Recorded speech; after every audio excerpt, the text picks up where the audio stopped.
નમસ્કાર.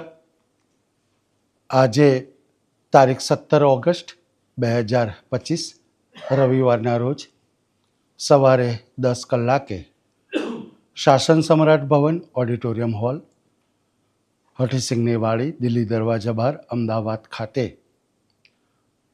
પરમ પૂજ્ય આદરણીય શ્રી વિજયશીલ ચંદ્ર સુરીસવરજી મહારાજ સાહેબની પ્રેરણાથી હઠીસિંગ કેસરીસિંગ ટ્રસ્ટના ઉપક્રમે ઓમ કોમ્યુનિકેશન દ્વારા શબ્દ સંપદા શીર્ષક હેઠળ જૈન સાહિત્ય સર્જકો અને પ્રશિષ્ટ કૃતિઓ વિશેના વ્યાખ્યાનનું આયોજન કરવામાં આવ્યું છે. આપ સૌનું સ્વાગત છે. આજે જૈન સાહિત્ય સર્જક હરજી મુનિના જૈન સાહિત્ય ગ્રંથ વિનોદ 34 વિશે માન્ય શ્રી કીર્તિદાબેન શાહ વક્તવ્ય આપશે. તેમજ જૈન સાહિત્ય સર્જક સહજ કીર્તિના જૈન સાહિત્ય ગ્રંથ હરીશચંદ્ર ચોપાઈ વિશે માન્ય શ્રી બળવંતભાઈ જાની વક્તવ્ય આપશે.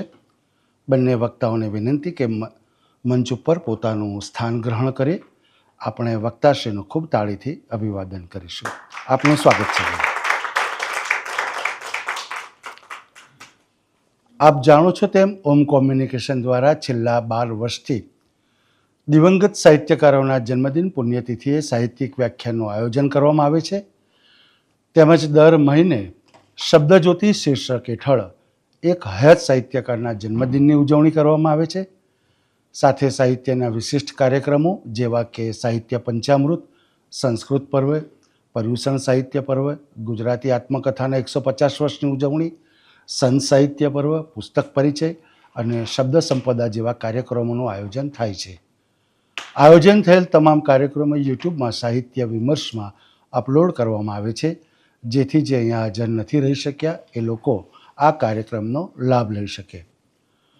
શબ્દ સંપદા અંતર્ગત આપણે મધ્યયુગ અને મધ્યયુગ પહેલાંનો હેમયુગ કે પ્રાગ નરસિંહ યુગ જે કહીએ છીએ, એમાં જે જૈન સાહિત્ય સર્જકોએ જે વિપુલ પ્રમાણમાં સાહિત્ય સર્જન કર્યું છે, તો એ જૈન સાહિત્ય સર્જકોએ જે સર્જન કર્યું છે એ અને સાહિત્ય સર્જકોનો પરિચય આ બંને વિશિષ્ટ રીતે આપણને પ્રમાણિત વક્તા દ્વારા મળે એ હેતુથી શબ્દ સંપદા શીર્ષક હેઠળ આપણે વ્યાખ્યાનનું આયોજન કરતા હોઈએ છીએ.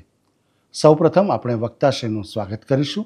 હું માન્ય શ્રી ગૌરવભાઈને વિનંતી કે કીર્તિદાબેનનું સ્વાગત કરે.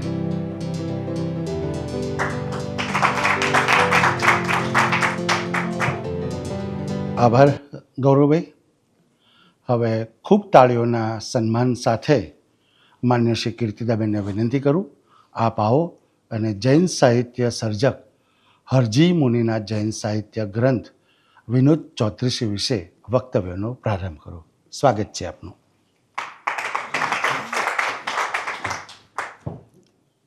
નમસ્તે મિત્રો અને શબ્દ પ્રેમીઓ. મધ્યકાલીન ગુજરાતી સાહિત્ય એ આપણો ન વિસરવા જેવો અમૂલ્ય વારસો છે અને આ વારસાનું જતન અત્યારે થઈ રહ્યું છે મનીષભાઈ દ્વારા. એનો આનંદ છે. એમ તો એવું થાય કે આ સભાખંડમાં એવા વિદ્યાર્થીઓ હોય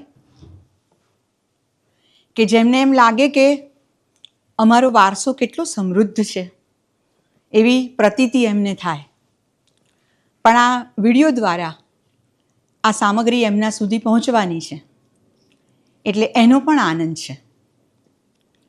મધ્યકાલીન ગુજરાતી સાહિત્ય એની કોઈ પણ કૃતિ એનો જો આસ્વાદ કરવો હોય, એ કૃતિ વિશે જાણવું હોય, તો સૌથી પહેલાં એ સમય કયો હતો, એ સમયમાં કેવા પ્રકારની જરૂરિયાત હતી, સાહિત્ય કેવા પ્રકારનું જોઈતું હતું, એ જાણી લેવું જરૂરી છે. અને એટલા માટે પહેલાં એની વાત મારે કરવી છે, કારણ કે અત્યારે આપણે બધા આર્ટિફિશિયલ ઇન્ટેલિજન્સી એટલે કે AI અને ચેટ જીપીટી એ સમયમાં જીવી રહ્યા છીએ. એ સમયમાં જ્યારે જીવતા હોઈએ ત્યારે હાથમાં જ બધી સામગ્રી આપણને મળી જાય છે. આપણે ચેટ જીપીટીને પૂછીએ કે કર્મ એટલે શું એ મને સમજાવો, અને મધ્યકાળમાં કર્મના સિદ્ધાંતને કેન્દ્ર કરનારી કૃતિઓના નામ આપો અને એમાંની કોઈ એક કૃતિનો મને પરિચય આપો.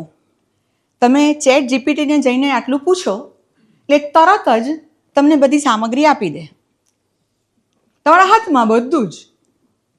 બરાબર? પણ આજનો સમય અને ત્યારનો સમય કે જે કૃતિની આપણે વાત કરવાના છીએ એની વચ્ચે ઘણો લાંબો સમયગાળો ગયેલો છે. એટલે કે ઈસવીસન 1150 ઈસવીસન 1850, આ 750 વર્ષના સમયગાળામાં વિજ્ઞાને આટલી હરણફાળ ભરી નથી. જીવન શું છે અને જીવનમાં જીવવા માટેની ચાવીઓ કઈ કઈ છે એવો એમને કદાચ વિચાર નથી આવ્યો, કારણ કે એમને જીવન જીવતા આવડ્યું છે. એમનામાં સંતોષ છે. એમને ખબર છે કે મારી પાસે 5 રોટલી હોય તો 3 બીજાને આપીશ અને 2 હું રાખીશ. એવી એમની મનોવૃત્તિ જાણે કે જન્મજાત કેળવાયેલી જ હતી. પણ પરધર્મીઓનો ભય હતો અને એ પરધર્મીઓથી બચવા માટે પોતાની કોઈ એક વ્યવસ્થા ગોઠવવાની હતી, અને એ વ્યવસ્થાના સંદર્ભમાં એમણે આ સાહિત્યનું સર્જન કર્યું છે. એટલે આ સાહિત્યના સર્જનના સંદર્ભમાં કોઈ કવિત્વનો સંદર્ભ નથી, કવિ બની જવાની કોઈ લાલસા નથી, પણ મારા શબ્દ દ્વારા હું બીજાને કેવી રીતે આ જીવન શું છે એની કોઈ જો વિટંબણાઓ છે તો એમાંથી મુક્ત થવાના માર્ગ કયા છે, અને મારામાં જે કશાયો છે એ કશાયો તો મને પીડે છે, મને ગમતા તો નથી જ, પણ એમાંથી પણ મુક્ત કેવી રીતે થવું વગેરે જે વિગતો છે એ એમાંથી આપણને મળે છે. અને બીજી એક વાત એ પણ છે કે સીધો બોધ આપણને ફાવતો નથી. કોઈ એવું કહે કે તમે જુઠ્ઠું ના બોલતા, તો આપણે કહીએ કે ભાઈ તમને શું થાય છે? બરાબર? એ મારો વિષય છે, એ મારું જીવન છે. બરાબર છે? પણ કોઈ તમને સરસ એવી કથા દ્વારા, એક એવી વાર્તા દ્વારા તમને એવું સમજાવી દે કે જે જુઠ્ઠું બોલ્યો એને શું થયું, તો પછી બોલવાની જરૂર ના રહે કે જુઠ્ઠું ના બોલતા. તમે આપોઆપ સમજી જાઓ કે મારે ન બોલવું જોઈએ. તો એવી એક પ્રયુક્તિ આ મધ્યકાળના ગુજરાતી સાહિત્યમાં જે કવિઓ બન્યા છે, જે કવિઓ થયા છે, એમણે કરી છે. એમને કવિપણાની કોઈ અપેક્ષા, ઈચ્છા નથી. એટલે આખો જે એક સમયગાળો 750 વર્ષનો સમયગાળો, એ સમયગાળાના તમામ કવિઓ આ પ્રકારના છે. અને એટલે અત્યારે તમે જે નવલકથા, નાટક, નિબંધ, ટૂંકી વાર્તા એવા બધા સાહિત્ય સ્વરૂપો જોઈ રહ્યા છો, માણી રહ્યા છો, એના કરતાં જરા જુદા પ્રકારના સ્વરૂપો આ મધ્યકાલીન ગુજરાતી સાહિત્યમાં આપણને જોવા મળશે. અને એ સ્વરૂપોમાં રાસ છે, ફાગુ છે, આખ્યાન છે, પવાડા છે, આવા બધા અનેક તમે કદાચ કેટલાક ન સાંભળ્યા હોય એ પ્રકારના સાહિત્ય સ્વરૂપો આ સમય દરમિયાન રચાયા છે. અને આ સાહિત્ય એનો જો જાડો હિસાબ લઈએ તો 3 ભાગમાં વહેંચાઈ ગયું છે. એક ભાગ એવો છે કે જેમાં બધી ભક્તિ પ્રધાન કવિતાઓ છે. એમાં આપણને નરસિંહ, મીરા, દયારામ જેવા કવિઓ યાદ આવે. અને એક ભાગ એવો છે કે જેમાં બધા જ્ઞાન માર્ગના કવિઓ છે. ભક્તિ માર્ગના કવિઓ ભક્તિનો સંદર્ભ લઈ અને પૂજન, વંદન, અર્ચન એવા સંદર્ભોમાં ભક્તિની વાત કરી આપશે. અને જ્ઞાનના જે કવિઓ છે, જ્ઞાન માર્ગના જે કવિઓ છે, એ બધા પૂજન, વંદન, અર્ચન કરતા વધારે પોતાની જાતને ઓળખવાનો પ્રયત્ન કરવો જોઈએ એવી વાત મૂકી આપશે. હું કોણ છું? મારો આ જે દેહ છે એ ખરેખર શાશ્વત છે? અને શાશ્વત નથી તો શા માટે નથી? અને છે તો શા માટે છે? એના પુરાવાઓ આપશે. એમ પણ બતાવશે કે ઈશ્વર છે, એમ પણ બતાવશે કે આત્મા અને ઈશ્વર એ બે એક છે, એમ પણ બતાવશે. તો જ્ઞાન માર્ગ આ કામ કરી આપશે અને એમાં આપણને મળશે અખા ભગત, નરસિંહ ભગત. આ બંને એવા જ્ઞાનમાર્ગી કવિતા ધારાના ઉત્તમ કવિઓ છે. પણ ત્રીજો એક માર્ગ છે. 24 કલાક રામ રામ હરિ હરિ ભજવું આપણને ફાવતું નથી. 24 કલાક ઈશ્વરનું સ્મરણ આપણે કરી શકતા જ નથી. અને જ્યારે સ્મરણ કરવા બેસીએ છીએ ત્યારે પણ આપણું ચિત્ત ક્યાંક આડું અવળું થઈ જતું હોય છે. તો એ સંદર્ભમાં ત્રીજો એક વિભાગ અને તે છે પદ્ય વાર્તા. આ પદ્ય વાર્તામાં નથી આવતી ભક્તિ કે નથી આવતું જ્ઞાન. જ્ઞાન એટલે કે આત્મા, પરમાત્મા કે બ્રહ્મનું જ્ઞાન નથી આવતું, પણ જીવન જીવવાની ચાવીઓનું જ્ઞાન આ પદ્ય વાર્તામાં આવે છે. આ પદ્ય વાર્તાઓ જે કવિઓએ રચી છે એ કવિઓને તો આપણે હમણાં મળવાના છીએ, પણ સૌથી પહેલા એ પદ્ય વાર્તાઓનું જે કથાવસ્તુ હોય છે એ કેવા પ્રકારનું છે. આપણે એટલા માટે પદ્ય વાર્તાના કથાવસ્તુનો સંદર્ભ સમજી રહ્યા છીએ કારણ કે આપણે હરજી મુનિની વિનોદ ચોત્રીસી જે ભણવાના છીએ અથવા તો એને વિશે વાત કરવાના છીએ, એ વિનોદ ચોત્રીસી આવી છે કેવી રીતે એ સમજવા માટે સૌથી પહેલાં આપણે પદ્ય વાર્તાના કેટલાક લક્ષણો સમજી લઈશું. તો સૌથી પહેલું પદ્ય વાર્તાનું લક્ષણ એ છે કે એ લોકરંજક છે.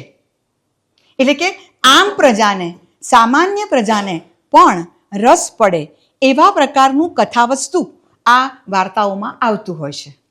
અહીંયા મેં તમને આગળ કહ્યું એમ ભક્તિ નથી, જ્ઞાન નથી, પણ આનંદ છે અને સાથે સાથે ડહાપણ છે. એટલે કે ડિલાઇટ એન્ડ વિઝડમ, એ બે એક સાથે, એક સિક્કાની બે બાજુ બનીને આ વાર્તામાં આવે છે. બીજો મુદ્દો છે કે આ બધી જ વાર્તાઓ પદ્ય વાર્તાઓ છે. આખો મધ્યકાળ જ મુખ્યત્વે પદ્યમાં જ રચાયેલું સાહિત્ય આપનારો છે. બરાબર? એટલે આ બધી જ વાર્તાઓ પદ્યમાં છે, એટલે કે કવિતામાં છે, ગદ્યમાં નથી. ત્રીજો એક મુદ્દો કરવો છે કે એ બધી જ વાર્તાઓ કથનાત્મક છે, કહેવા માટેની છે, સાંભળવા માટેની છે. એક માણસ વાર્તા કહે છે અને બીજા મિત્રો, બીજા શ્રોતાઓ એને સાંભળે છે, એટલે કે એ કથનાત્મક છે. બીજી એક વાત કરવી છે કે એમાં ભાત કે લોગ, એટલે કે એની પાત્ર સૃષ્ટિ એકદમ વૈવિધ્યવાળી છે. એકલા મનુષ્યો જ નહીં, પણ અહીં દેવ પણ આવે, કિન્નર પણ આવે અને પશુ પંખીઓ પણ આવે. બધા જ પ્રકારના પાત્રો આ વાર્તાઓમાં આવે. બીજો એક મુદ્દો કે આવી વૈવિધ્ય સભર જે પાત્ર સૃષ્ટિ છે એ પાત્ર સૃષ્ટિને રજૂ કરવા માટે જે પ્રકારની વ્યવસ્થા આ કવિઓએ ગોઠવી છે, જે પ્રયુક્તિ કરી છે, એ છે સમસ્યાઓ અને સુભાષિતો. એનો પણ ઉપયોગ આ વાર્તાકારો કરે છે. સમસ્યાઓ દ્વારા આપણને જ્ઞાન આપે છે. જ્ઞાન એટલે કેવા પ્રકારનું? આત્મા પરમાત્માનું નહીં, પણ ગણિતનું પણ જ્ઞાન આવે, વિજ્ઞાનનું પણ જ્ઞાન આવે, ભાષાનું પણ જ્ઞાન આવે. એટલે જ્ઞાન અહીંયા આગળ વિશાળ અર્થમાં લેવાનો શબ્દ છે. બરાબર? અને સુભાષિતો એટલે કે વગર વિચાર્યું કામ કરવું નહીં. એવું એક સુભાષિતનો એક કેન્દ્રવર્તી વિચાર આવે અને પછી જેણે વગર વિચાર્યું કામ કર્યું એને કેવી પીડા ઊભી થઈ એની વાર્તા આવે. બરાબર? એટલે સમસ્યાઓ અને સુભાષિતો એનો ઉપયોગ કરી અને વાર્તાનું આખું ગઠન થયું હોય. અને પછી છેલ્લો મુદ્દો એ કરવાનો છે આ વાર્તાના સંદર્ભમાં કે આ બધી જ વાર્તાઓ માત્ર લોકરંજન કરાવીને અટકી જતી નથી, પણ એ વાર્તાઓ કોઈક મર્મબોધ પ્રગટાવે છે અને પછી એનો અંત આવે છે. તો આ પ્રકારે એનું એક જાડું સાહિત્ય સ્વરૂપ આપણી પાસે ઉપલબ્ધ થયું છે કે આ પદ્ય વાર્તા શું છે, કે જેનું અધ્યયન આપણે હમણાં વિનોદ ચોત્રીસી દ્વારા કરવાના છીએ. બીજી એક વાત કે આ વાર્તાઓ બે પ્રકારે રચાઈ છે. એક એ પ્રકારની પદ્ય વાર્તા છે કે જેમાં કોઈ એક જ વાર્તા આવતી હોય અને એ વાર્તા જેમ કે ચંદ્રચંદ્રાવતીની વાર્તા, મદન મોહના, શામળની આ વાર્તાઓ છે. તો એક જ વાર્તા આખી કૃતિ એક જ વાર્તાની હોય, પણ કેટલીક વાર્તાઓ વાર્તા માળા રૂપે આવે. વિનોદ ચોત્રીસી એ વાર્તા માળા છે. એમાં કોઈ એક જ વાર્તા નથી, પણ એમાં આમ જે એનું શીર્ષક બનાવ્યું છે વિનોદ ચોત્રીસી, એમ 34 વાર્તાઓની માળા આ કૃતિમાં છે. બરાબર? એટલે જેમ કે વેતાલ 25 તો 25 વાર્તાઓ એમાં આપણને એક સામટી જોવા મળે. તો સિંહાસન 32 તો 32 વાર્તાઓનું એક આખું ગુચ્છ આપણને જોવા મળે. તો કોઈ એક જ વાર્તા પદ્ય વાર્તા તરીકે આવે અને સાથે આવી વાર્તામાળા પણ રચાઈ હોય એવી કૃતિઓ પણ આપણને આ સમયમાં મળી છે. એ સંદર્ભમાં આપણે જે વાત કરવાના છીએ વિનોદ ચૌત્રીસીની, એના જે કવિ છે એનું નામ હરજી મુનિ છે. અને આ હરજી મુનિ એમનો જે સમય છે એ ઈસવીસનની 16મી સદીનો ઉત્તરાર્ધ છે. 16મી સદીના ઉત્તરાર્ધમાં ઉપકેશ ગચ્છમાં બિવંદનિક શાખામાં એ જૈન સાધુ તરીકે થયા છે. અને સિદ્ધસુરીની પરંપરામાં લક્ષ્મી રત્નના એ શિષ્ય થાય છે. આ એમનો પરિચય છે. એ સાધુ ભગવાન છે, એમનો એ સાધુ મુનિ છે, એમનો આ પરિચય છે. અને એમણે 2 કૃતિઓ આપી છે. એક કૃતિનું નામ છે ભરડક 32 રાસ અને બીજી છે વિનોદ ચૌત્રીસી. આ વિનોદ ચૌત્રીસીનો રચના સમય છે ઈસવીસન 1585, આસો સુદ પૂનમ ગુરુવાર. આ એની રચના ઈસવીસન છે. આ સમયની કૃતિઓની આ એક લાક્ષણિકતા છે કે એનો જે સર્જક છે એ સર્જક એ કૃતિની રચના ઈસવીસન તો આપે, સાથે તિથિ પણ આપે છે. અને આ તિથિ વાર બધું જ એમાં આવે. અને મજાની વાત એ છે મિત્રો કે આ તિથિ વાર તો આવે, પણ ક્યારેક આ સર્જકો પોતાની કવિત્વ શક્તિ બતાવવા માટે ત્યાં આગળ આંકડાને બદલે શબ્દનો ઉપયોગ કરે. રવિ શશી ચંદ્ર સૂર્ય વારે રચિતમ. રવિ શશી ચંદ્ર સૂર્ય વારે રચિતમ. આપણે તો વિચારમાં પડી જઈએ કે આ રવિ શશી ચંદ્ર આ બધું ક્યાં આવ્યું? પણ એ રવિ એટલે 1, ચંદ્ર એટલે 1, સૂર્ય એટલે 1 અને શશી પણ એટલે 1. એટલે 1111માં મેં આ કૃતિ રચી હતી. બરાબર? એટલે તમારે એટલે કે જે ભાવકો છે એ ભાવકોએ આ સમયના સાહિત્યને સમજવા માટે આટલી સજ્જતા કેળવવી જરૂરી છે, નહીતર બધું ઉપરથી જતું રહે. બરાબર? તો આવી તો ઘણી લાક્ષણિકતાઓ છે. હવે આ વિનોદ ચૌત્રીસીની રચના ઈસવીસન મેં તમને કહી 1585 અને આજે જે આપણે સમય ચાલી રહ્યો છે એ આજે 2025 ચાલે છે. 1585 અને આજે 2025. બરાબર છે? એટલે 440 વર્ષ પછી આપણે આ કૃતિને આજે વાંચીએ છીએ. શા માટે? 440 વર્ષ થયા છે આ કૃતિને અને આજે આપણે એને જોઈએ છીએ, વાંચીએ છીએ, સાંભળીએ છીએ.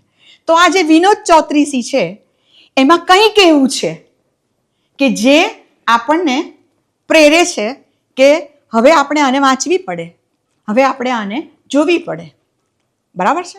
તો આ વિનોદ ચૌત્રીસીના કવિ હરજી મુનિ એમણે આ કૃતિમાં 34 વાર્તાઓ આપી છે, જે એનું શીર્ષક છે એ પ્રમાણે. અને એ સાધુ મુનિ છે, જૈન સાધુ છે, એટલે કૃતિના મંગલાચરણમાં એ 23મા તીર્થંકર પાર્શ્વનાથ પ્રભુને પ્રથમ વંદન કરે છે. મધ્યકાલીન ગુજરાતી સાહિત્યની કૃતિઓની આ એક બીજી લાક્ષણિકતા છે કે કોઈ પણ કૃતિનો આરંભ એ મંગલાચરણથી થાય છે અને એનો અંત ફલશ્રુતિથી આવે છે. એટલે આ કૃતિની જે એનું જે મંગલાચરણ છે એમાં સૌથી પહેલાં એ તીર્થંકર ભગવાન પાર્શ્વનાથને વંદન કરે છે અને ત્યાર પછી એ સરસ્વતીની સ્તુતિ કરે છે. અને એ સરસ્વતીની સ્તુતિ કર્યા પછી એ માતાને પ્રાર્થના કરે છે કે માં, હવે મારે આ 34 વાર્તાઓ વિનોદની 34 વાર્તાઓ મારે કહેવી છે, તો એ કહેવા માટેની તું મને શક્તિ અને બુદ્ધિ આપજે. અને પછી દરેક વાર્તા ક્રમશઃ એક પછી એક કહેવામાં આવે છે. પણ શા માટે આવી 34 વાર્તા રચાઈ છે? શા માટે? તો એનો પણ આપણી પાસે ઉત્તર છે. એ ઉત્તરમાં જઈએ એ પહેલાં આપણે એ વિનોદ ચૌત્રીસીની ફલશ્રુતિ પણ જોઈ લઈએ. કારણ કે પ્રયોજન વિના માણસ કશું જ કામ કરતો નથી. એટલે આપણે પણ અહીંયા પ્રયોજનથી જ બેઠા છીએ. તો ભાઈ ફલશ્રુતિ શું મળવાની છે? આ વાર્તા સાંભળીને? તો એની ફલશ્રુતિ છે કે એની કવિની પોતાની જ પંક્તિમાં કહું તમને, તાસ શીસ કર જોડી ભણઈ, જે નર નારી શ્રવણે સુણઈ.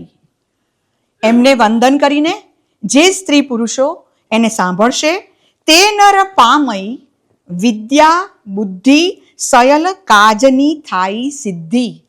એને વિદ્યા મળશે, બુદ્ધિ મળશે અને એના બધા કામ સિદ્ધ થશે, સફળ થશે. બરાબર? એટલે આ એની ફલશ્રુતિ છે. હવે સાંભળનાર એમને તો કંઈ ઓછો સાંભળે, બુદ્ધિ તો આવી જોઈએ ને પહેલા, તો એ બુદ્ધિ પણ એના દ્વારા મળશે. તો એવો સંદર્ભ છે. હવે એની જે મંગલાચરણની પંક્તિઓ છે એ પણ મારે તમને કહી દેવી છે, એટલા માટે કે એ સચવાઈ જાય. આ મધ્યકાલીન ગુજરાતી ભાષાની જે લાક્ષણિકતાઓ છે એ પણ સચવાઈ જાય એટલા માટે. તો પહેલું જે મંગલાચરણ આવ્યું છે એ મંગલાચરણમાં આવી પંક્તિ આવે છે, પાસ જીનવર પાય પણમેવી. પાસ જીણવર પાય પણમેવી, આસ પુરઈ સવી કહી તણી. હું જે કહું, મારી જે આશા તમારી પાસે વ્યક્ત કરું તે તમે પૂર્ણ કરજો. બુદ્ધિ સિદ્ધિ નવનિધિ આપઈ, ત્રિભુવન તારણ એ સદા, કૃપા કરી સેવક નહીં જી થાય. મનવાંછિત સવિ સુખ દી, લહઈ પરમાનંદઈ.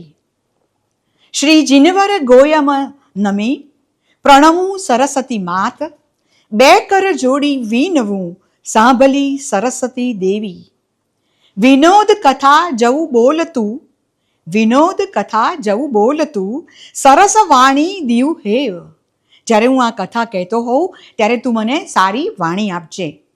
પ્રશમ પૂરી શ્વેત શણગાર. હવે સરસ્વતી માતાનું વર્ણન કરે છે. ચતુર્ભુજ જપ માલિકા, અમૃત પૂર્ણ કમંડલ ધરતીય, પુસ્તક વીણા કરી ધરઈ, વાહની હંસ ચંદ્રવદની સુકુમાલ, સરસ્વતી સામિણી વીનવું વાણી દીવ સુવિશાલ. આવી એ મંગલાચરણની પંક્તિઓ કરે છે અને પછી હવે કથાનો આરંભ થાય છે. શા માટે આ કથા રચવી પડી છે હરજી મુનિને? તો હવે કહે છે કે શ્રીપુર નગરમાં એક શેઠ હતા, એમનું નામ હતું શ્રીપતિ, અને એમનો એક કમલકર નામનો પુત્ર હતો. પિતાને હંમેશા પુત્રની ચિંતા રહેતી હોય છે. આ પુત્ર કમલ નાસ્તિક, વ્યસની, ઉદ્ધત અને અવિવેકી હતો. શ્રેષ્ઠી એમના આ પુત્રને સુધારવા માટે ખૂબ પ્રયત્ન કરે છે. અનેક પ્રકારની વિદ્યાઓ શીખવાડવાનો પણ પ્રયત્ન કરે છે. પણ આ દીકરો એ કશી જ વાત પિતાની માનતો નથી. એટલે એકવાર આ શ્રેષ્ઠી જ્યાં રહે છે એ નગરમાં એક સાધુ ભગવંત આવે છે. એ સાધુ ભગવંતને એ વાત કરે છે કે મારા દીકરાને કંઈક એવી વિદ્યા શીખવાડો કે એ એના અવિવેકીપણામાંથી બહાર આવી જાય અને સારો મનુષ્ય બને. તો એક સાધુ ભગવંત આવ્યા. તો એ સાધુ ભગવંતે એને બોધ આપ્યો, એને થોડીક વાત કરી અને પછી પૂછ્યું, તને કંઈ સમજાયું? તો પેલા કમલે જવાબ આપ્યો કે મને કંઈ સમજાયું નહીં, પણ તમે જ્યારે બોલતા હતા ત્યારે તમારો હૈડિયો 108 વાર ઊંચો નીચો થતો હતો, એ મને ખબર છે. એટલે એને તો વિદ્યા ગ્રહણ કરવી જ નથી. બીજા સાધુ ભગવંત આવ્યા. શ્રેષ્ઠીએ ફરી પ્રયત્ન કર્યો. બીજા સાધુ ભગવંતને કહ્યું કે આને કંઈક જ્ઞાન આપો. બીજા સાધુ ભગવંતે એને થોડુંક વિદ્યાને બધું શીખવાડવાની શરૂઆત કરી અને એને બધું કહ્યું. ત્યારે પછી એણે બધું પૂરું થયા પછી પૂછ્યું કે તને કંઈ સમજાયું? તો એણે કીધું કે 108 વખત એક કીડી અહીંથી પસાર થઈ એ મેં જોયું, બાકી મને કંઈ ના સમજાયું. એટલે આ તો ગરબડ થઈ ગઈ છે, શું કરવું? ફરી એક સાધુ ભગવંત આવે છે. એ સાધુ ભગવંતને હવે આ શેઠ કહે છે કે આવું તો થઈ જ ગયું છે, પણ હજુ મારો દીકરો આ વાત માનવા તૈયાર થતો નથી. જ્ઞાન તો ભલે ના લે, પણ એનું અવિવેકીપણું દૂર કરી આપો. એ સાધુ ભગવંતને પણ આવું કહે છે.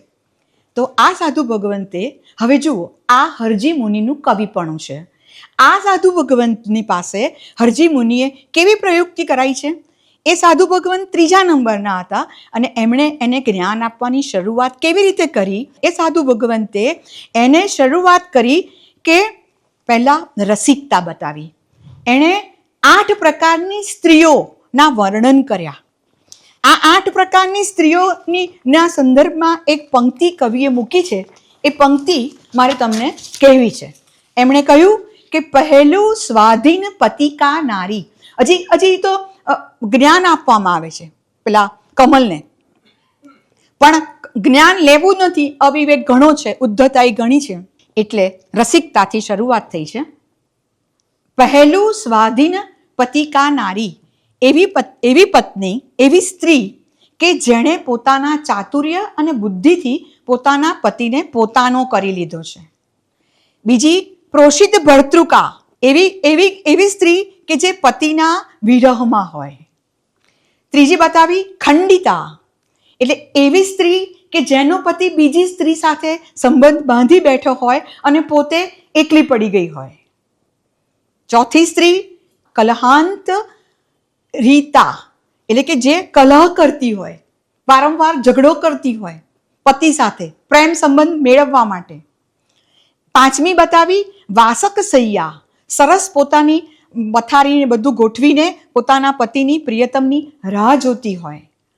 છઠ્ઠા નંબરની બતાવી વિરહોત્કંઠિતા, જે પોતાના પતિના કે પ્રિયતમના વિરહમાં એકલીને એકલી ઝઝૂમતી હોય. સાતમી બતાવી વિપ્રલબ્ધા, જે પણ વિરહમાં તડપતી હોય. અને આઠમી બતાવી અભિસારિકા, પોતાના પ્રિયજનને મળવા માટે રાત્રે જતી હોય, એટલે કે જે અપ્સરાઓ છે તે. તો પેલાને તો રસ પડ્યો, કમલને તો, કે વાહ, આ સાધુ ભગવાન સારા છે, રસિક વાતો કરે છે. બરાબર, મેં તમને કહ્યું હતું આગળ, સુગર કોટેડ ક્વિનાઇન છે. બરાબર ને? એટલે ક્રમશઃ કમલને આ સાધુ ભગવંતની વાતમાં રસ પડવા માંડ્યો, એટલે એ દરરોજ પછી આવવા માંડ્યો. સાધુ ભગવંત પાસે આવે અને બેસે અને પછી ક્રમશઃ સાધુ ભગવંત એક પછી એક વાર્તા એને કહે છે. એમ કુલ 34 વાર્તાઓ આ વિનોદ ચોત્રીસીમાં આપવામાં આવી છે. તો એ સંદર્ભ છે. અને આ 34 વાર્તાઓ આમ તો અલગ અલગ છે, પણ એનું મેં એક વર્ગીકરણ કર્યું છે કે જેથી કરીને આપણે એ વાર્તાઓના સંદર્ભોને પકડી શકીએ. અને આગળ શીર્ષકમાં લખ્યું છે વિનોદ, એટલે તમને આનંદ પણ મળવો જોઈએ. બરાબર? તો એક વાર્તા જૂથ એમાંથી એવું છે કે જેમાં માણસની મૂર્ખાઈ, એનું ગમારપણું, એની બુદ્ધિહીનતા, એ પ્રકારનો સંદર્ભ વાર્તામાં આવતો હોય એવી એક ગુચ્છની વાર્તાઓ છે. બીજા ગુચ્છમાં જે અવગુણી વ્યક્તિઓ હોય, જે કમલ હતો તે, એવી જો કોઈ વ્યક્તિઓ હોય તો જીવનને અંતે એનો કેવો ખરાબ અંજામ આવે છે, એ જૂથની વાર્તાઓ. ત્રીજી એક એવી છે કે જેમાં બુદ્ધિ ચાતુર્ય બતાવવામાં આવતું હોય, એવા કેટલાક નિદર્શનો આપણે હમણાં જોઈએ છે કે જેમાં બુદ્ધિ ચાતુર્ય હોય એવી કથાઓનું એક ગુચ્છ છે. અને ચોથું એવું એક ગુચ્છ છે કે ભાગ્યહીન માણસો, કેટલાક માણસો બિચારા જન્મતાની સાથે જ દુર્ભાગ્ય લઈને જન્મ્યા હોય છે. એમનો કોઈ દોષ જ નથી હોતો. આપણને લાગે કે આ તો બહુ સજ્જન માણસ છે, પણ બિચારાનું દુર્ભાગ્ય એવું હોય કે એને સુખ જ ના મળે. એમાં કર્મફળનો ઉદય હોય છે, આપણે જાણીએ છીએ. બરાબર? તો આવા ચારેક ગુચ્છ, આ 34 વાર્તાઓને આપણે એમાં વિભાગીકરણ કરી શકીએ. હવે એ વાર્તાઓના 34 જે મુદ્દા છે એ હું તમને થોડાક નમૂનારૂપ બતાવું અને પછી 2-4 એમાંની જે વાર્તા છે એને વિશે વાત કરું.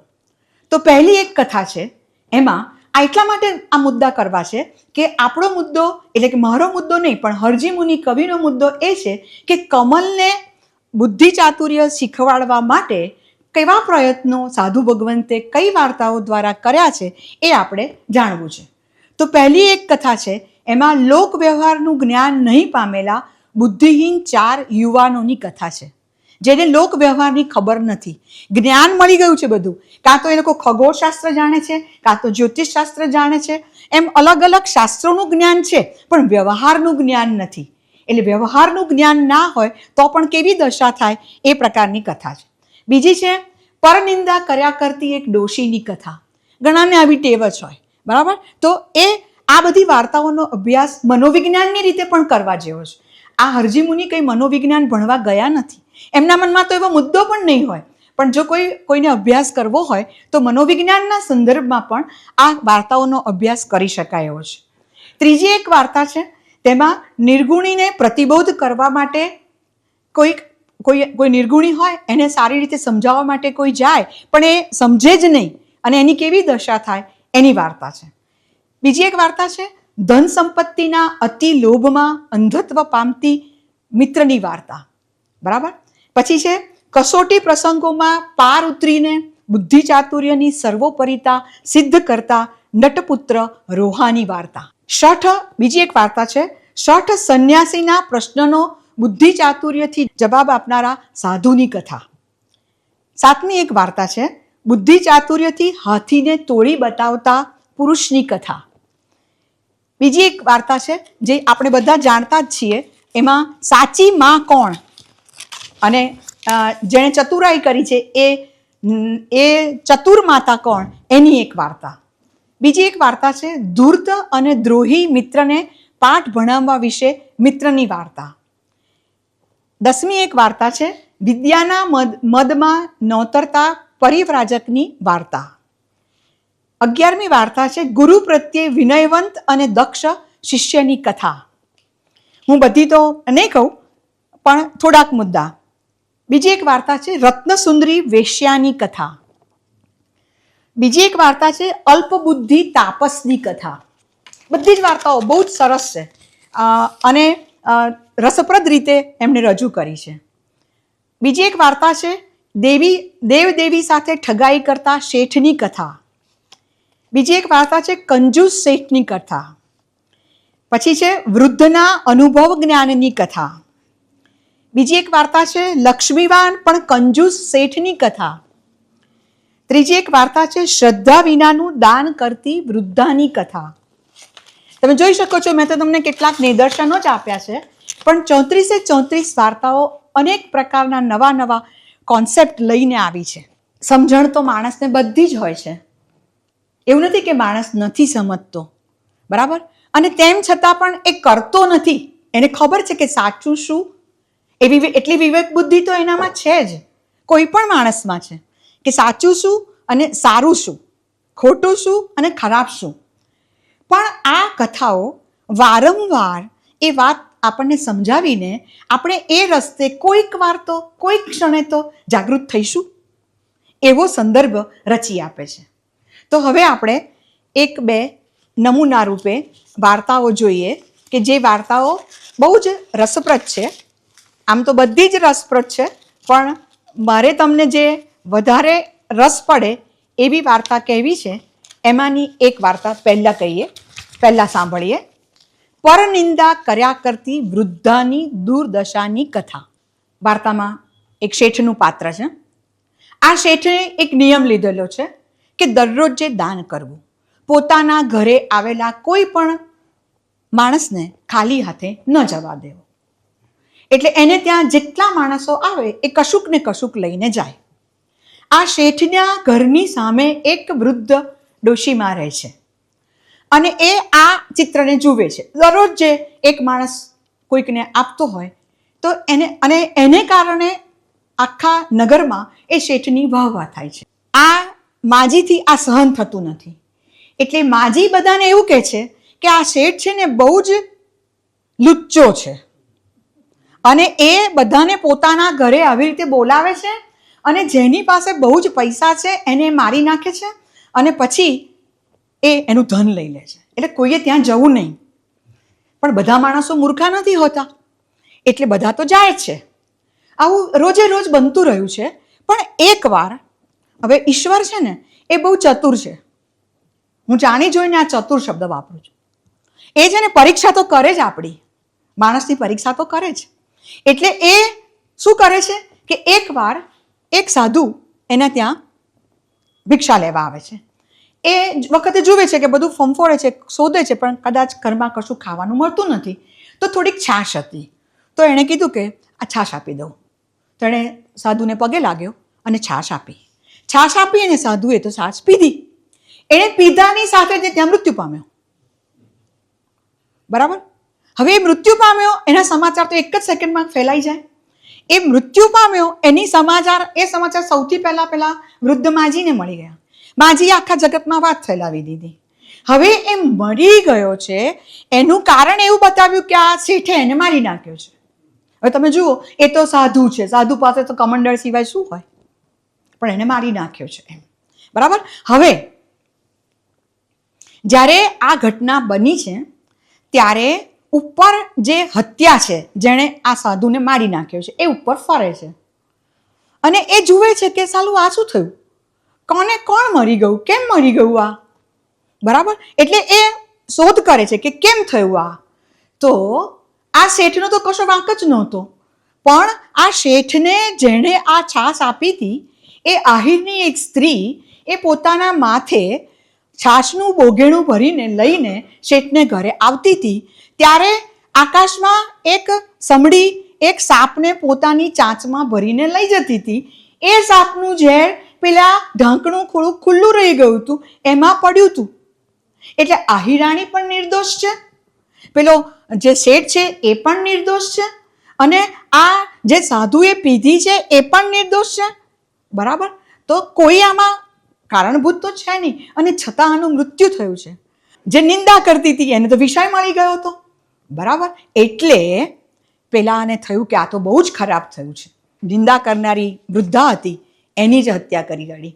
એટલે એ જ મૃત્યુ પામી, કાળી કુબડી થઈ ગઈ અને વેદનાઓ સહન કરવી પડી. અને સાધુ જે હતો એ મૃત્યુ તો થયું તે થયું, એ પછી પાછા તો અવાતું જ નથી, પણ એ સતલોકમાં ગયો એવી આ વાર્તામાં વાત આવે છે. બરાબર. એટલે મારો મુદ્દો એટલો છે કે ચતુરાઈઓ કરનારા માણસો દુનિયામાં ઘણા હોય છે, પણ ઈશ્વર જો આપણી ફેવરમાં હોય તો આપણે એમાંથી મુક્ત થઈએ છીએ. ઈશ્વર ફેવરમાં ક્યારે હોય?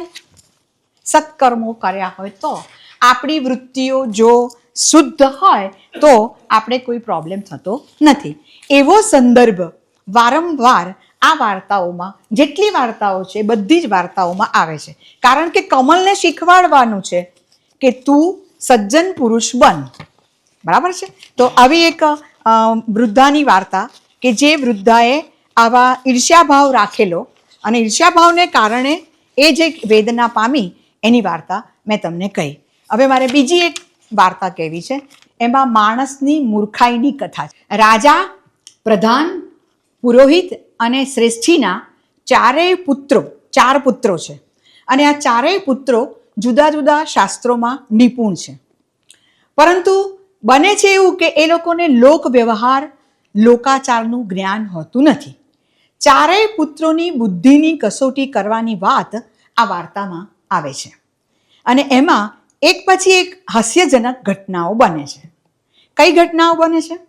તો પહેલું કે ચારે જણા રસ્તે પ્રવાસ કરવા નીકળે છે, અને એમને માર્ગમાં એક ગધેડો મળે છે. માર્ગમાં જે મળે એને બંધુ ગણવો જોઈએ. ચારે જણા નીકળ્યા છે. બરાબર. અને માર્ગમાં જે મળે એવું શીખ્યા છે કે માર્ગમાં જે મળે એને પોતાનો બંધુ ગણવો જોઈએ. એવું ભણેલા આ ચારેય યુવકો ગધેડાને પકડીને ગળેથી બાંધીને પોતાની સાથે દોરે છે. આગળ ગયા તો ત્યાં ઊંટ મળ્યું. પહેલા ગધેડો મળ્યો, પછી ઊંટ મળ્યું. મેં તમને કીધું હતું કે આ વાર્તાઓમાં પ્રાણીઓ પણ પાત્રો તરીકે આવે છે. આગળ ગયા ત્યાં ઊંટ મળ્યું. એનો આકાર જોઈને એકબીજાને પૂછવા લાગ્યા કે આ કોણ છે? એકે કહ્યું કે ધર્મનું રૂપ લાગે છે. આગળ મુદ્દો છે આપણો, કેન્દ્રમાં મુદ્દો એ છે કે વ્યવહારનું જ્ઞાન નથી, એટલે એને પણ સાથે લઈ લે છે. પાછા ચર્ચા કરે છે કે હવે આ બંને આપણા બાંધવો છે, રસ્તામાં જે મળે એને બાંધવ ગણવો. એટલે એક મળ્યો ગધેડો, બીજું મળ્યું ઊંટ. બંને બન્યા એમના ભાઈબંધ. અને પાછા અંદર વાત કરે છે કે આ બંને ગુણવાન દેખાય છે. પછી શાસ્ત્રનું પ્રમાણ આપે છે કે શાસ્ત્રમાં આવા 5 બાંધવોની વાત કરી છે. જુઓ, ડિલાઇટ એન્ડ વિઝડમ, હે ને? 5 પ્રકારના બાંધવની વાત કરી છે. એક સહોદર, સહાધ્યાયી, મિત્ર, રોગમારક અને માર્ગમાં મળેલ સખા. એક જ બુદ્ધિ છે, માર્ગમાં મળે એને પોતાનો ગણવો. બરાબર. એટલે એ બુદ્ધિ મૂર્ખાઈની જે વાત છે એ વાત આગળ ચાલે છે. ગધેડા અને ઊંટના ઉઘાડા પગ જોઈને એ ચારેય મળીને બંનેને રથમાં બેસાડ્યા. રથની આગળ બળદ જોડ્યો અને એ આગળ પણ એ આગળ વધતો નહોતો, ચાલે જ ક્યાંથી બિચારો, બરાબર. એટલે બળદને છૂટો કરીને એક ગામે રોકાયા. સાંજ પડી અને બધાને ભૂખ લાગી. એમાં એક જ્યોતિષ પારંગતે રથની રખેવાળી કરવાનું સ્વીકાર્યું કે તમે બધા જઈ આવો, લઈ આવો ભિક્ષા, હું અહીંયા આગળ આની રખેવાળી કરું છું. પ્રમાણશાસ્ત્રી ઘી અને અન્નની વ્યવસ્થા કરવા ગયો. એક જ્યોતિષ શાસ્ત્રી હતો, બીજો પ્રમાણશાસ્ત્રી હતો. વૈદકનો નિષ્ણાત હતો, એ શાકભાજી લેવા ગયો, બરાબર. અને લક્ષણનો નિષ્ણાત હતો, એ રસોઈ કામમાં રોકાયો. ચારે જણાએ પોતાના કામો વહેંચી લીધા. એ દરમિયાન કોઈ ચોર આવ્યો ને એ બળદને ચોરી ગયો. બળદ હતો ને પેલા, એને ચોરી ગયો. જ્યોતિષશાસ્ત્રની રખેવાળી કરનાર હતો, એ બળદની શોધ કરવા જવાને બદલે ટીપણું ખોલીને કુંડળી જોવા બેઠો. દોડવું જોઈએ, બળદને પાછો લાવવો જોઈએ, એના બદલે જ્યોતિષ જોવા બેઠો. કુંડળીમાં જણાયું કે બળદને ચોર લઈ ગયા. ઘી લેવા ગયેલો પ્રમાણશાસ્ત્રી ઘી લઈને આવતા વિચારે છે કે ઘીને આધારે આ પાત્ર છે કે પાત્રને આધારે આ ઘી છે, એવું પેલો વિચારે છે. મનમાંની શંકા ટાળવા એ પાત્રને ઉલટાવે છે ને તરત બધું ઘી ઢળી જાય છે. શાકભાજી લેવા ગયેલો વૈદક શાસ્ત્રી બધી વનસ્પતિ જુએ છે ખરો, પણ એને એમ લાગે છે કે કશાકમાં વાયુ પ્રકોપ છે, કશાકમાં પિત્ત છે, કશાકમાં સળેખમ છે. એટલે એ બધું છોડીને એ માત્ર કડવા લીમડાના પાંદડા લઈને આવે છે. રસોઈના સ્થળે ખદબદતી રસોઈનો અવાજ થતો હતો. એ અવાજ સાંભળીને ચોથાને થયું કે આ અપશબ્દ શાનો સંભળાય છે? દાળ ખદબદ થતી હોય, શાક ખદબદ થતું હોય, તો એને એમ થયું કે આ અવાજ શાનો સંભળાય છે. તેણે હાથમાં મોટો દંડો લીધો ને રસોઈના વાસણ પર ફટકાર્યો. એટલે વાસણ ભાંગીને ટુકડે ટુકડા થઈ ગયું. આમ ચારેય ભૂખ્યા રહ્યા. આ જ કથામાં આ રીતે આ મૂર્ખાઓના પરાક્રમોની પણ બીજી અનેક વાર્તાઓ કવિએ જોડી દીધી છે. પણ આવી મૂર્ખાઈ ન કરવી જોઈએ. પણ વ્યવહાર જ્ઞાન વિના ક્યારે પણ જીવન પૂરું થતું નથી. લોક વ્યવહાર, લોકાચાર એ આપણા નિષ્ણાત વિદ્યાની સાથે પણ જરૂરી છે.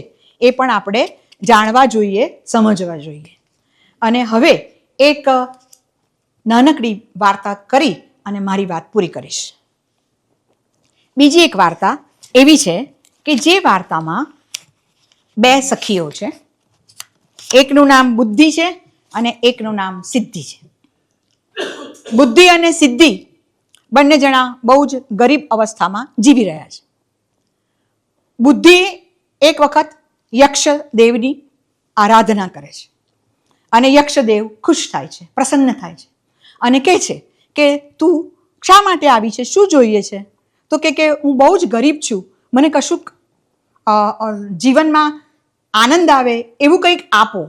તો કે સારું, દરરોજ આવજે અને એક એક સોનામોર મારી પાસેથી લઈ જજે. બુદ્ધિ ગઈ, રોજે ક્રમશઃ એક એક સોનામોર મળતી ગઈ. સિદ્ધિને થયું કે આ બુદ્ધિ મારા જેવી જ હતી, એકાએક આમ બધું પરિવર્તન. એટલે એણે બુદ્ધિને પૂછ્યું કે આવું કેમ થયું? તો કે મેં યક્ષદેવની પૂજા કરી હતી અને એમણે મને પ્રસન્ન થઈને આ વરદાન આપ્યું હતું, તું પણ કર. એને કહે છે કે તું પણ કર. તો કે સારું, એ પણ કરે છે. યક્ષદેવ એના પર પણ ખુશ થાય છે અને કહે છે કે તું પણ આવજે અને એક એક સોનામોર લઈ જજે.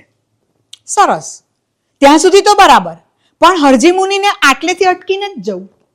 હરજી મુનિનો મુદ્દો તો પેલા કમલને કંઈક વિવેક બુદ્ધિ શીખવવાનો છે. એટલે આટલેથી અટકી નથી જતા. એટલે એ શું કહે છે, સિદ્ધિ અને બુદ્ધિ પહેલા હતા એના કરતાં વધારે સંપન્ન થયા. પણ જે સિદ્ધિ હતી એને એમ થયું કે આ બુદ્ધિ કરતાં મારે વધારે જોઈએ, બરાબર. એટલે એણે વિચાર્યું કે હું ફરીવાર યક્ષદેવની આરાધના કરું. એટલે એ ફરીવાર યક્ષદેવની આરાધના કરે છે અને યક્ષદેવ તો પ્રસન્ન થાય છે. સારું. પણ જ્યારે બુદ્ધિએ આ આરાધના કરી એના કરતાં પહેલાં સિદ્ધિને ખબર પડી ગઈ હતી કે આ મારી બહેનપણી ઈર્ષ્યા કરવા માંડી છે. એટલે એણે એ પહેલાં જ યક્ષદેવની પૂજા કરી લીધેલી અને કહેલું કે તમે મને એક સોનામોર આપો છો, ભલે, પણ હવે તમે મારી એક આંખ લઈ લો, મારે કંઈ જોઈતું નથી. યક્ષદેવ કે શું કહે છે તું? તો કે તમે મારી એક આંખ લઈ લો. કે સારું, લઈ લીધી. બીજી બહેનપણી ગઈ. બીજી બહેનપણીને એમ લાગ્યું કે મારી બહેનપણી વધારે માગી આવી છે, એટલે એણે કીધું, એને ખબર તો નહોતી કે શું માગી ગઈ છે, શું કહી ગઈ છે, ખબર તો હતી ને. આ હરજી મુનિ છે, કવિ છે આપણા.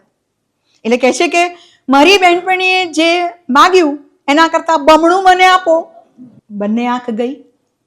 બરાબર, સાવ સાદી વાત છે. તમે જાણો છો, હું જાણું છું, આપણને બધાને ખબર છે, અને છતાં આપણે આવું કરતા જ રહીએ છીએ. એટલે હરજી મુનિ હોય કે બીજા કોઈ પણ જૈન સાધુ હોય કે સાધુ ભગવંત કે કવિ હોય, એમણે બધાએ આવી સંસારના નિરીક્ષણ કરીને, આ સંસારનું નિરીક્ષણ છે, એમણે સંસારને તો છોડી દીધો છે, પણ સંસારનું નિરીક્ષણ કરીને એમણે આ પ્રકારની બોધાત્મક અનેક વાર્તાઓ, 34 વાર્તાઓ છે. આ બધી જ કૃતિઓમાં જેટલી 34 વાર્તાઓ છે, એ 34 વાર્તાઓમાં આરંભમાં મંગલાચરણ આવે છે અને અંતમાં ફલશ્રુતિ આવે છે. એટલે આખી એની રચના એ પ્રકારની થયેલી છે. અને એક છેલ્લો મુદ્દો, તે અભ્યાસેન તુ કૌંતેય વૈરાગ્યેન ચ ગૃહ્યતે. બરાબર, આટલી સમજણ કેળવાઈ જાય કે વારંવાર જો આપણે આની વાત સાંભળીશું, વારંવાર આપણે વાંચીશું, વારંવાર એના સંપર્કમાં રહીશું, તો કદાચ જીવનના અંત સમયે કોઈ એક ક્ષણ એવી આવશે કે જ્યારે આપણે મુક્તિનો અને શાતાનો અનુભવ કરીશું. આભાર. માન્ય શ્રી કીર્તિદાબેનના વક્તવ્યથી આપણને કંઈ વિશેષ પ્રાપ્તિ થઈ હોય તો ખૂબ તાળીથી એમનું સન્માન થેન્ક યુ. માન્ય શ્રી કીર્તિદાબેન આપણી વચ્ચે અમદાવાદથી ઉપસ્થિત છે. ગુજરાત યુનિવર્સિટીના ગુજરાતી વિભાગમાં વર્ષો સુધી એમણે સેવાઓ આપી છે. ખાસ મધ્યયુગ અને મધ્યયુગમાં વિશેષ જૈન સાહિત્ય સર્જકો અને જૈન સાહિત્ય ગ્રંથો વિશે એમનું ખૂબ લાંબુ ખેડાણ છે, અને હજુ પણ એ જૈન સાહિત્ય સર્જકો અને એમના ગ્રંથો વિશે હજી પણ એમનું કામ હજી પણ ચાલુ છે. ગદ્ય અને પદ્યના તમામ સ્વરૂપોમાં એ સારી રીતે વાત મૂકે એવા અભ્યાસી વક્તા આપણને સાંભળ્યા છે, એનો આનંદ છે. આપનો આભાર કીર્તિદાબેન.